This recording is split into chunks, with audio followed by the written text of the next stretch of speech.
This Black History Month, Buffalo takes center stage. Honoring the changemakers. I was born the same year as Dr. King, 1929. So I was in Washington when he did his I Had a Dream speech. Just as I have a dream. Who are shaping our future. I'm just trying to help, inspire more kids to try something different. To legacies built. Black history is American history, and it should not only be celebrated in February, it should be celebrated 365 days. By the next generation. I want people she did this for the community, for Buffalo, for New York, for USA. I want it to be known for who I am, not what I look like and stuff. This is Buffalo's Black History, celebrating change, creating tomorrow.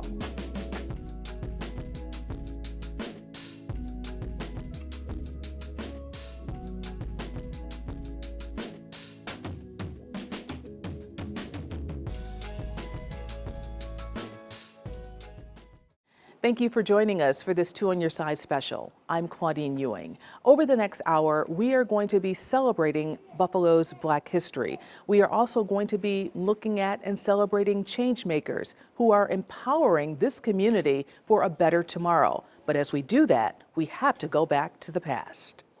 From the historic Michigan Street Baptist Church to Freedom Park and the Niagara Falls Underground Railroad Heritage Center, a new guided bus tour is taking riders through some of Buffalo's most significant African-American landmarks this month. Our Alyssa Clausell joins the journey, honoring the region's pivotal role in the fight for freedom. Step right up. Together as one, the journey continues. On board the Together as One bus tour. And it's all about education, information, and appreciation of your history, of your ancestry, and of life as we live it today. A history lesson on wheels. Now in its second year as the Buffalo African American Museum takes Western New Yorkers on a journey to explore Black history at cultural sites across the region. And the first stop on this tour was in a snowy and blustery Niagara Falls. We're at the Underground Railroad in Niagara Falls, New York. Brother Clifford Bell, African American Museum Chair, detailing the importance of stop number one. It's a very interesting place that has tour routes and information about the transport of slaves from the south to the north as a part of the Underground Railroad. As tour goers get a front row seat to a lesson on Western New York's role in the journey to freedom. They absolutely could create this network. Many for the first time learning about the history that unfolded right in their backyard. This map shows you the routes that people took to freedom. And you'll see here, most of these areas are going to the north. Renee Davis, just one of many, taking it all in inside the centuries-old building. We live on the backs of our ancestors, and if it weren't for them, you have to be grateful that, you didn't have to go through what they had to go through. So that's what you come back to. Though there's only so much reflection to be done before the tour is back on the bus and headed to their next stop. It was founded by Armand and Eleanor Castellani. Castellani Art Museum on Niagara University's campus. This artwork is called Rite of Passage from 1981. And on stop number two, a guided tour of Black art featured in the museum's collection.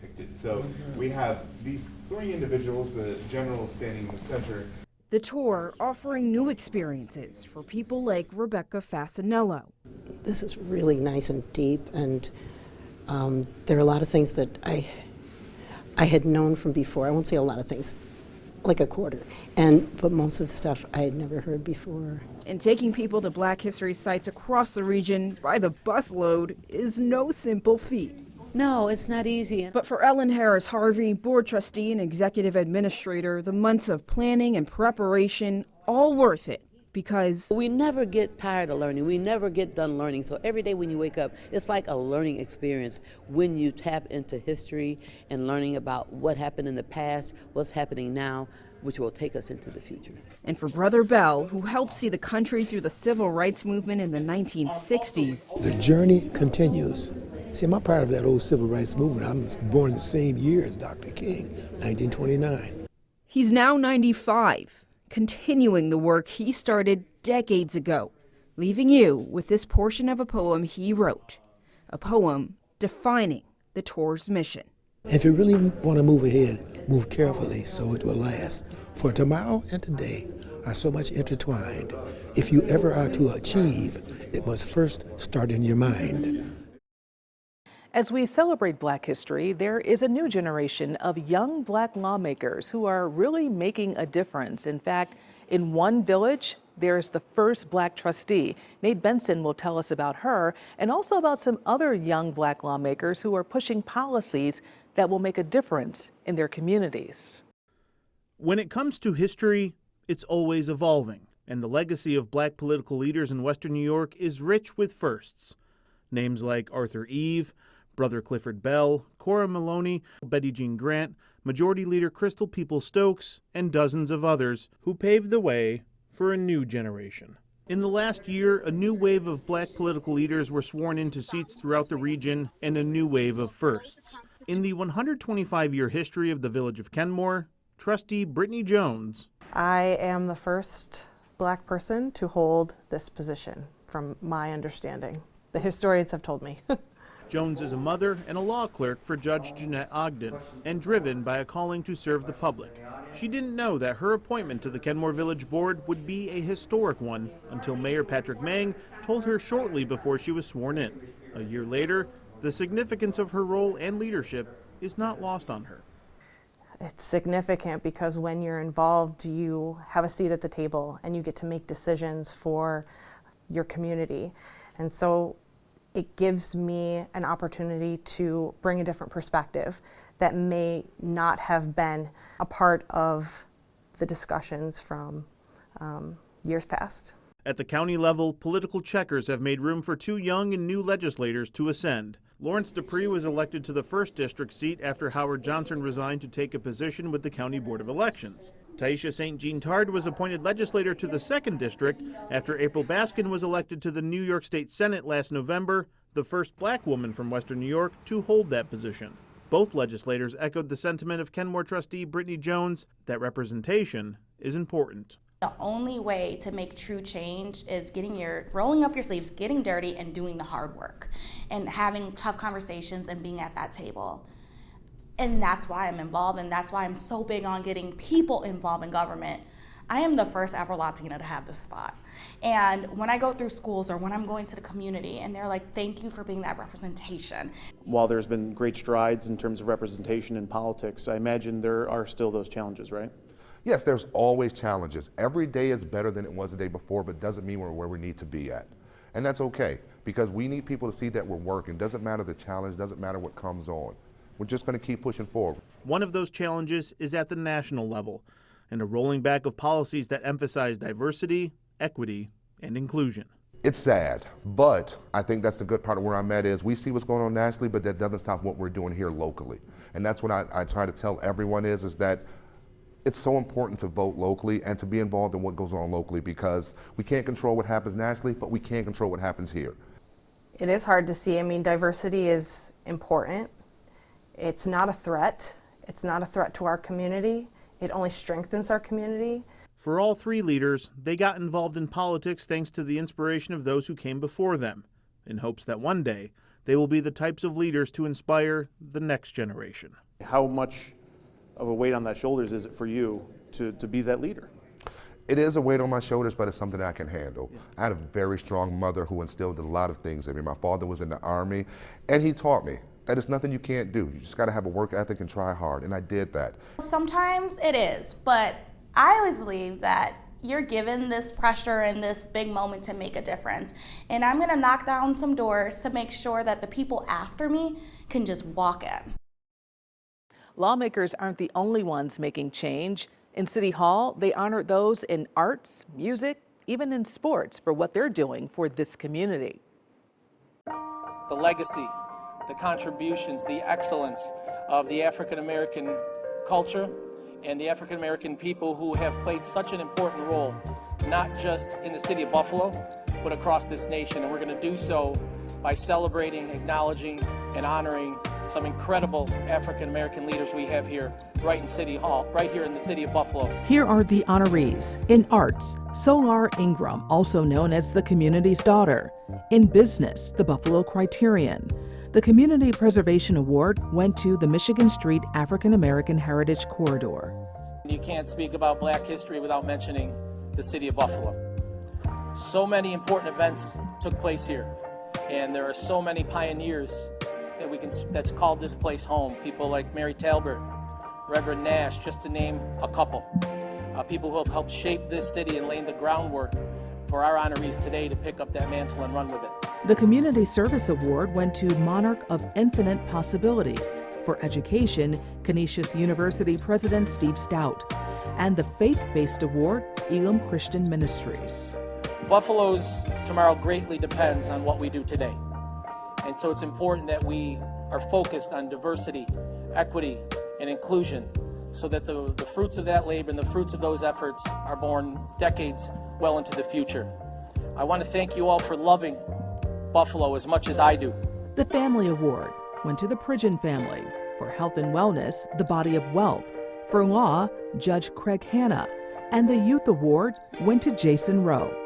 After a very successful professional basketball career overseas, Jason returned to Buffalo and started his own business. Since 2017, he has been the head coach for boys varsity basketball at Bishop Timon High School.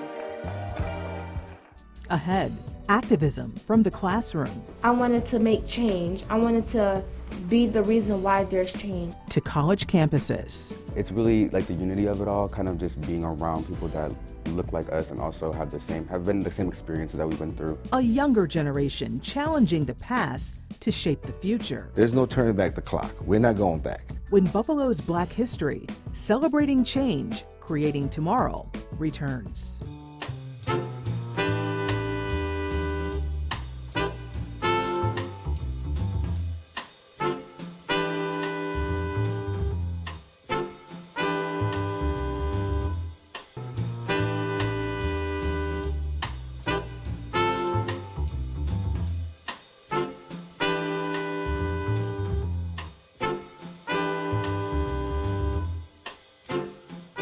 This is Black History Month, and college students, along with young children, are reflecting on the changemakers of the past, while also looking to see where they will stand out in the future. Kelly Duzzik reports. Black History Month is a time where you can, if you're a person of color, you can represent that and be proud of that. To celebrate your ancestors and everybody, and just to take time to process it and just be thankful and grateful for what they have done for you. All the people that work hard and help our community, how our community is now, and just to be thankful what they did for us. Natanium Semendi, Niall Williams, and Abigail Ohatsu are student leaders at Nativity Miguel Middle School in Buffalo. And this month, they're busy learning about Black history. It helps you understand some things about now. So if you understand more, you'll know more, and then it's just, get to appreciate, because back then sometimes they didn't have some of the luxuries you have now.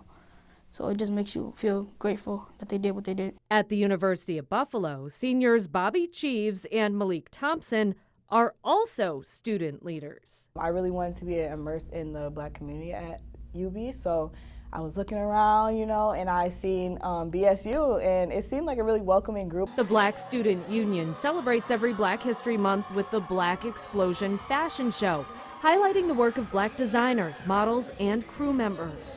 This special month means a lot to the college seniors. I think it's about celebrating being Black, whether that mean the struggles that we've been through or, the triumphs that we kind of create. So I think it's just about celebrating being Black and really remembering what we've been through as a community. For me, I would say recognition and unity.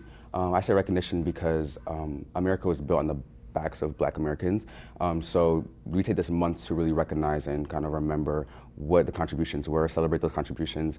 And I say unity because, like I said, it's just great to everyone in the community kind of come together and celebrate our culture. As they look back at how they've celebrated in the past, they'd tell their younger selves to open their minds about including the stories of more ancestors in Black history lessons. I think, like Malik said, it's about celebrating our unity and just coming together and, you know, having fun with it, like really celebrating actually instead of just focusing on the struggles that we've been through. They are important, but that is not everything we are as the Black community. I would tell myself that Black history isn't just Rosa Parks, Martin Luther King Jr. You know, we have more moguls and more activists that spoke up and kind of fought for a change.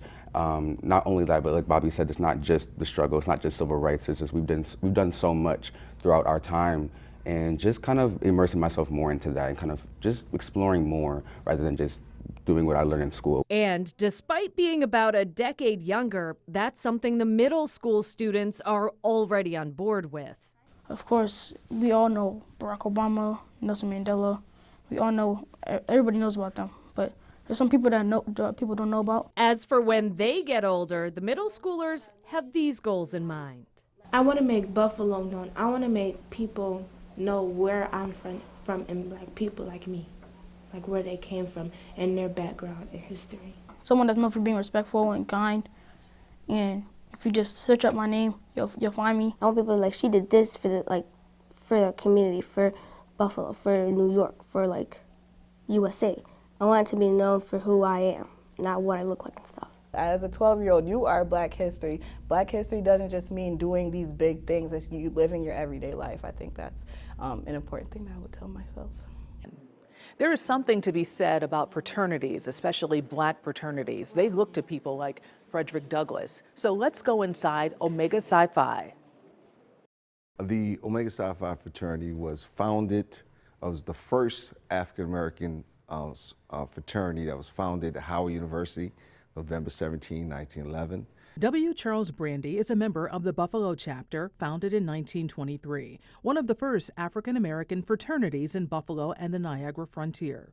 We are about service. We provide locally, we provide scholarships to graduating seniors.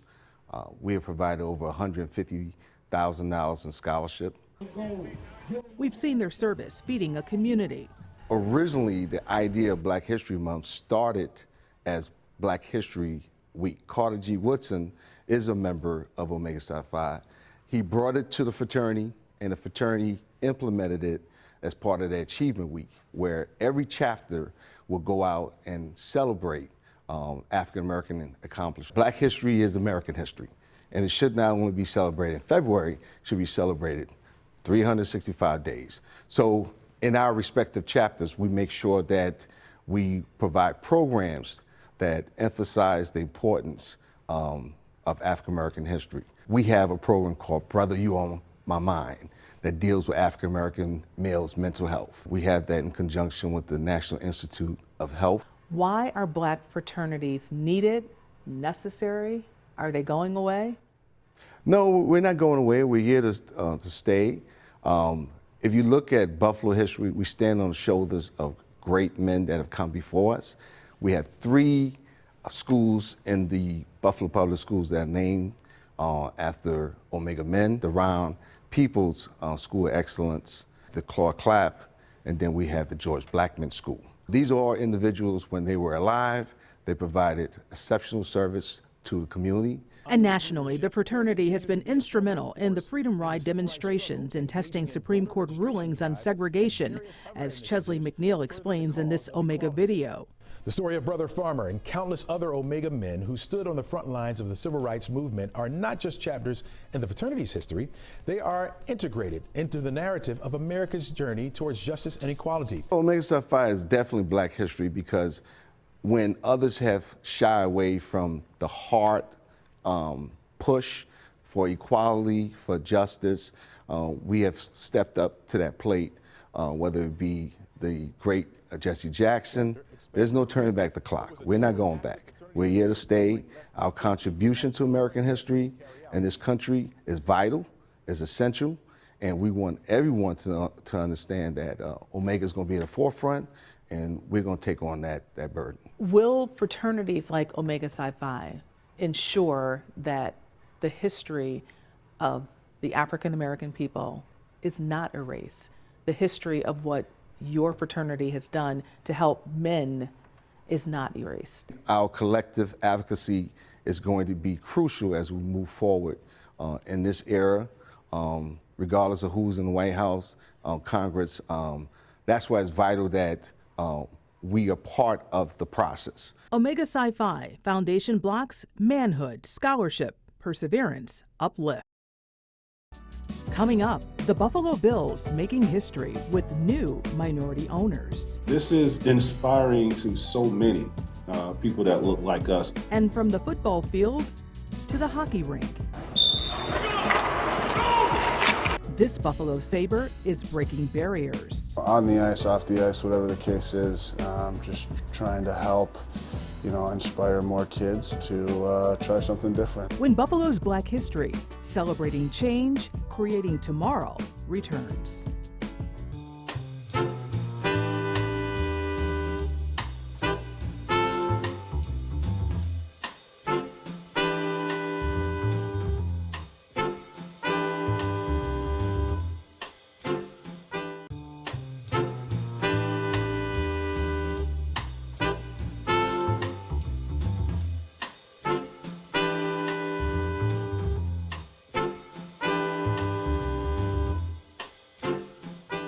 As we celebrate Buffalo's Black History, the Buffalo Bills are making history of their own, welcoming minority owners. As John Scott reports, these new minority owners are breaking barriers when it comes to diversity and inclusion. Two basketball Hall of Famers and a U.S. national team soccer player are changing sports. Tracy McGrady, Vince Carter, and Josie Altidore, part of the non-controlling minority group, recently coming on board with the Bills. A new venture for the three with larger understanding of who else this move can impact. This is a big deal. This is inspiring to so many people that look like us because of, the past history and what's been said in media and all that stuff about, diversity, inclusion, and sports ownership. When you don't see it a lot, you don't know if you can do it. And I think seeing Tracy, seeing Vince now, seeing myself, I hope that inspires other people watching and young kids to say, man, I can do it too. And so I think that's a huge takeaway from all this. I think for all of us, wanting to do this and visualizing all that, it's different than it happening. And so having it happen and getting that reassurance that, hey, you can do this, this is possible, I think is a cool message to pass on to young kids who are going to watch what we're doing and want to do more. These guys not the first people of color to have a minority stake in an NFL team, but they do hope adding their name to the list, the latest step forward to that more Altidore envisions. I think for us, this is a barometer for us to, do our jobs and be a stand-in for the next phase of ownership, whether it's minority, whether it's majority, whether it's individual owning right out a franchise. It's up to us to really carry this the right way and set an example for the next people that's coming along. How those people come along is also part of the game plan McGrady, Carter, and Altidore want to give out. That it's not just dunks and goals that get athletes of color into rare company beyond the field of play. Just as a great example and an inspiration for, athletes or whoever, folks that look like us that wants to get involved in ownership and sporting franchises.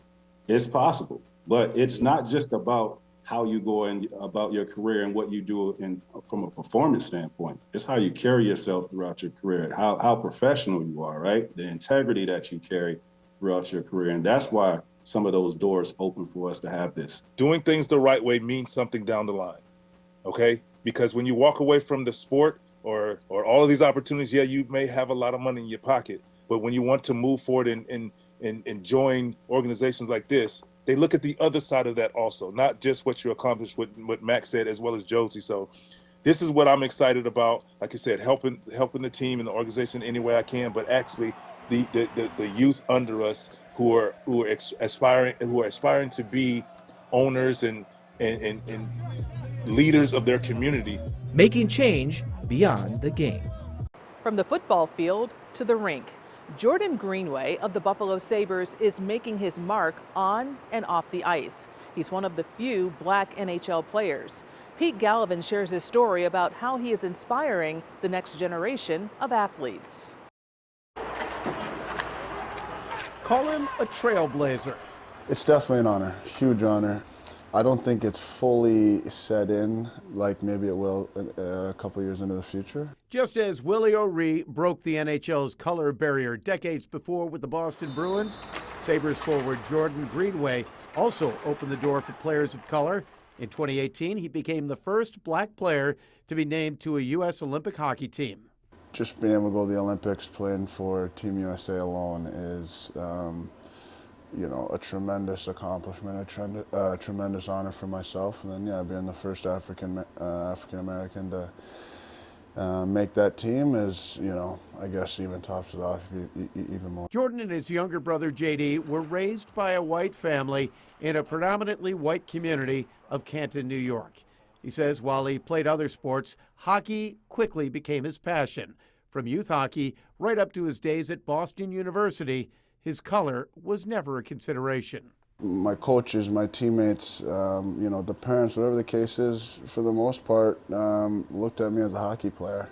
Or that's, you know, kind of how I saw it. That's not to say he wasn't aware. His mother always taught him to be proud of his African American heritage and the hurdles that could be out there. At an early age, they, you know, kind of prepared us for what could possibly come. You know, comments, you know, actions, whatever the case is. So we were definitely aware of it, but I didn't feel a ton of pressure growing up, to be completely honest with you. It helps when you're the biggest and best guy. That does help. That does help. But I will say at the same time, I do understand that is out there for other kids. So now, as he works hard to return from an injury and continue his dream of being an NHL hockey player, Jordan Greenway knows he leads by example. He understands that there are plenty of kids out there looking to him and saying, if he can do it, why not me? My goal throughout the entire experience has just been to try and, you know, allow kids who maybe, you know, look like me to feel as if it's okay to go out and you know, play a sport that typically you don't see many players of color. And he's landed in a great place to continue that message. The Buffalo Sabres, over their 55 years of existence, have suited up 15 black players, more than any other team in the entire National Hockey League.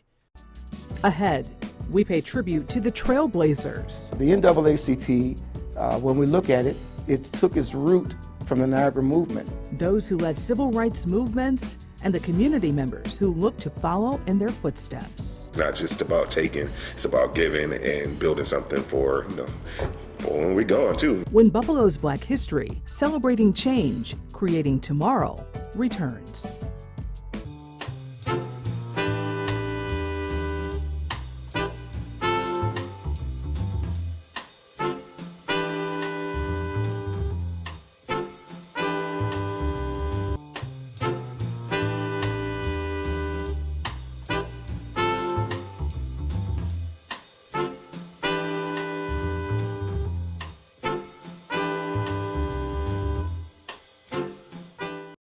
We want to make sure that we're enlightening the community on the areas of social justice and enlightening the community on the areas of possibility to where they can play a part in it as well.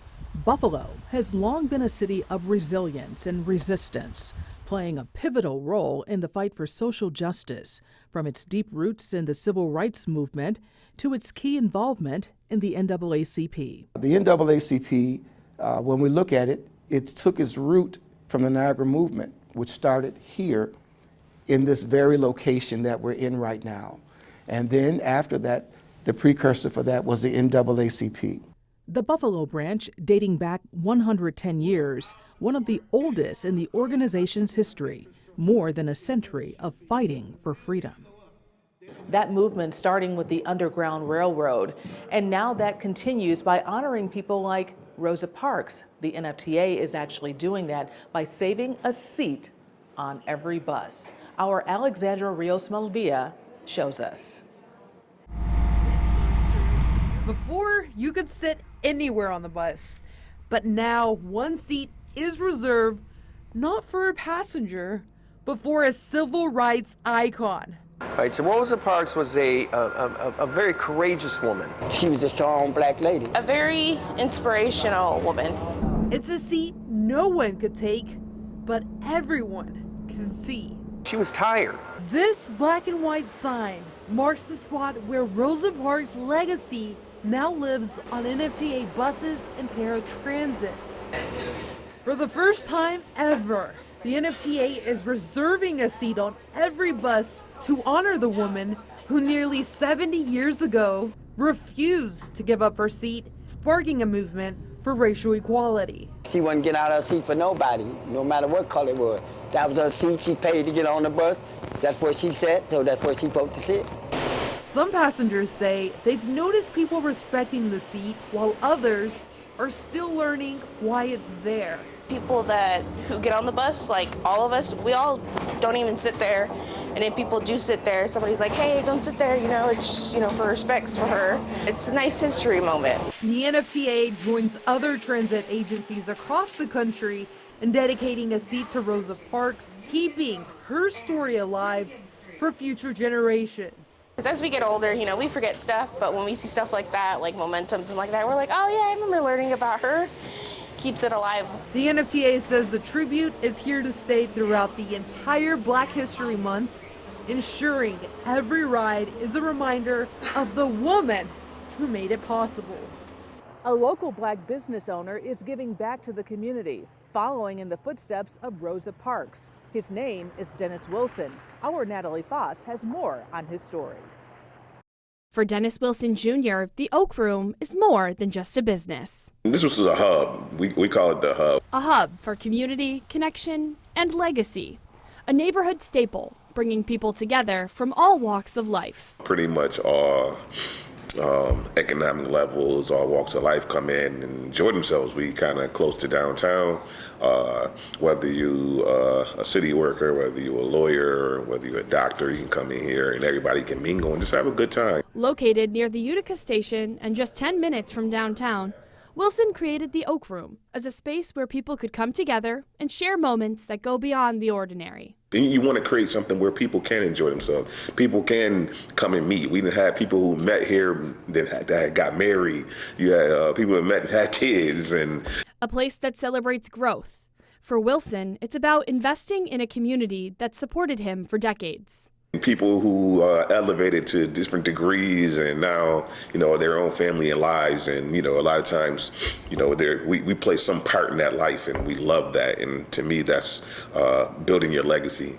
And that's why, in the 14 years since opening the Oak Room, he's been honoring people making a difference like himself. These two individuals have exemplified exactly what we want in the next generation. The Oak Room has faced challenges, but for Wilson, it's all part of the path to success. It's been an up and down journey, but anytime you're in business, it's a journey, and it's not just doing something quick. So it's the longevity of it, and now it's allowing us to go to our second location. A second location, downtown on Pearl Street, called Oak House. We're super excited about moving downtown, being around more traffic, being around more events, and just having access to things that we didn't really have access for. So the Oak Room has allowed us to have growth, and we're really excited about the next chapter. A new chapter, bringing new opportunities to connect with even more people. So now you got the hotels around, you have various games, and you have shades, and you have a lot of things that's going on there, and just the nightlife in itself. So we got a chance to put our imprint on those things and be a service and be a place where people can come in and enjoy. And then when they come to Buffalo, we want to be that place where they hear about, I have to go there, and that's what we kind of working toward. Wilson shares much of his success with his partner, Curtis McCutcheon, both balancing business and personal lives with a shared vision for the future. He has his personal endeavors. I have my personal endeavors. We both have our personal careers, so it's a respect level, and then we're able to balance it because of the friendship and respect for what each other brings to the table. Despite his busy schedule as a full-time teacher at McKinley High School and business owner, it isn't all work for Wilson. Looking forward to the bill schedule coming out so we can pick our cities, Charlotte and Atlanta for the most part. So we do a lot of travel. We do a lot of travel with groups. And as they look to the future, Wilson says he's focused on creating something that lasts and inspires future generations. Here, it's not just about taking, it's about giving and building something for, for when we're gone too.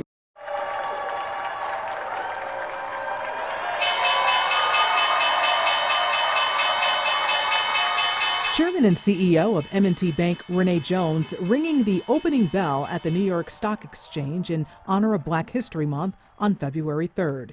He was joined by M&T executives, senior leadership, and partners, including David Hollis, Glenn Jackson, and Krista Phillips. The bell ringing celebrated the contributions and achievements of the Black community while also honoring the legacy of Black history and Black culture. The group of M&T senior leaders are empowering diverse voices across the bank.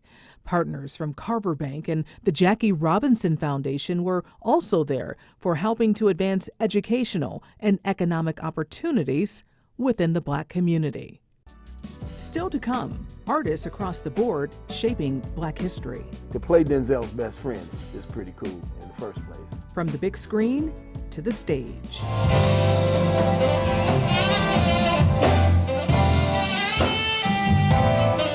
How these powerful art forms continue to break barriers and inspire change when Buffalo's Black History, celebrating change, creating tomorrow, returns.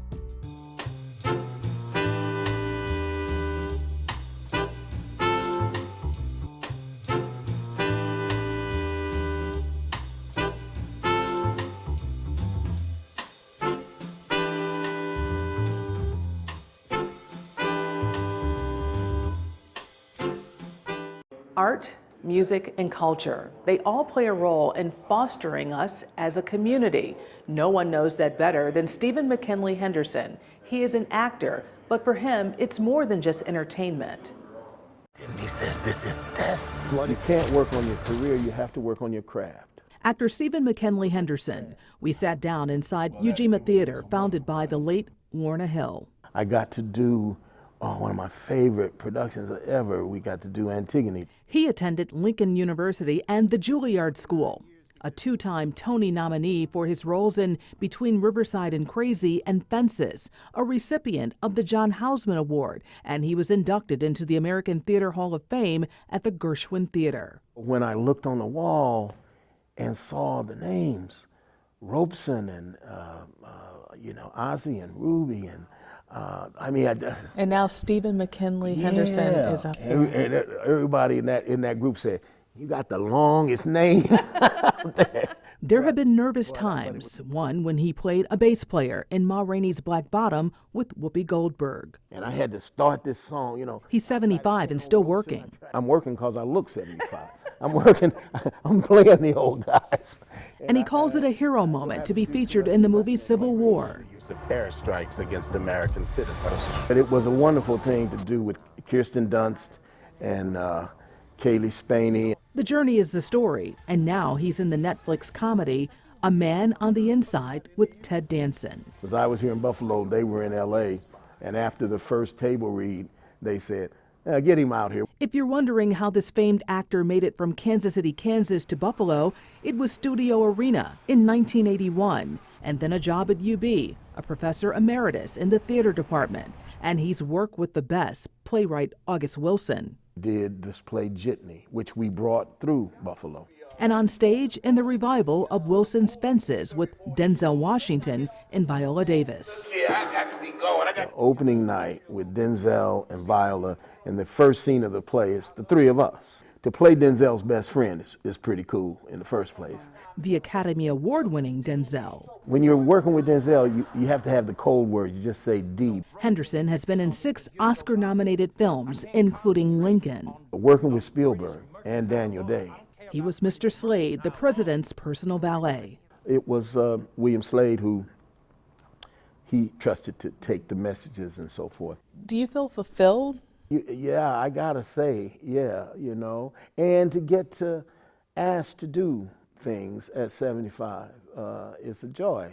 greatest fulfillment is that my son is doing well. My son works for Spring Hill Productions, which is owned by LeBron James and Maverick Carter, and he is the chief content officer. A husband, and Henderson has a place in Shea's Entertainment Hall of Fame. The older I get, the more I realize how important legacy and tradition those who came before us are. He has a commitment to black theater. Underrated and underfunded. I'm interested in making sure that that these theaters and the other African American theaters across the country, a lot of people are trying to make sure that there's some funding. I know you mentioned you're 75 now, and you're still at it. What more do you want to do?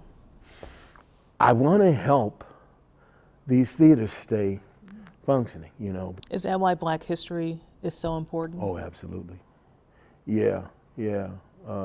History itself. We need to actually be proud of the distance we've come. From an artist on the big screen to another artist on the stage, the soulful sounds of Will Holton. He pays tribute to the past, but he's also paving the way for the future in music. Saxophonist Will Holton. It's a true voice of music. It's the instrument, first off, closest to the human voice. So, that's basically that. It's been the soundtrack of much of the 80s and 90s.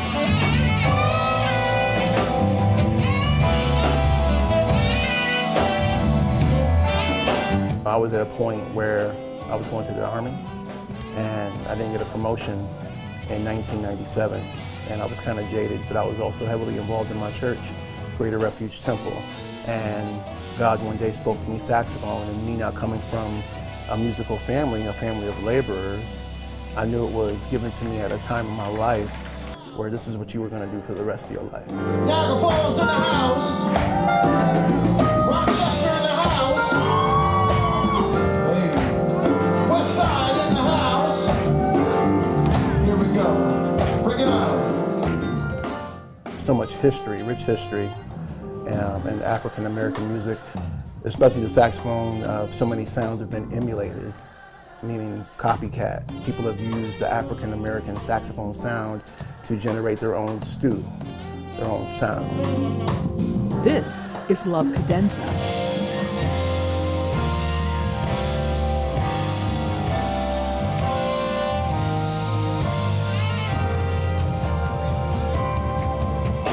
It's a real connector. And sometimes with music, there is a division in the generations. There's a division in the genre. I'm not the type of producer or promoter that picks your songs for you.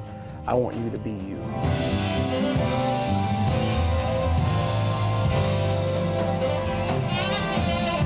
If you have the heart and rhythm like my brother Daniel on drums, play who you are. We're not posers, you know. And so in 2020, me and Claudine Ewing sat down. We sat down and we talked about the true purpose now of Love Cadenza, which is me giving back, being a survivor of congenital heart disease. When I was born, I had 4 holes in my heart. And I thank be to God, I didn't have to have surgery. And then later on, 3 months old, I had spinal meningitis and I was in a coma for 3 days. And doctors speak of qualitative research.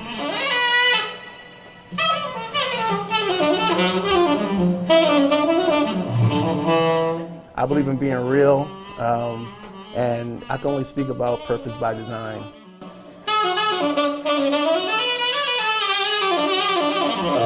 We were the trendsetters. Simple. The trendsetters of music. Whether it be Chuck Berry with the blues, whether it be Earth, Wind & Fire with funk and soul, whether it be James Brown, who's the godfather of soul and also the godfather of hip hop. Many people have adapted from African Americans, whether it be fashion, music, whatever. We're the trendsetters.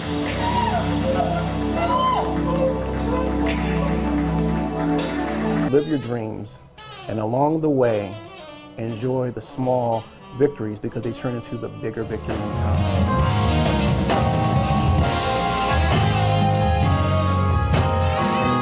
My roots are in gospel music, but the majority of the time I'm performing more R&B, aggressive R&B, or a little bit of fusion.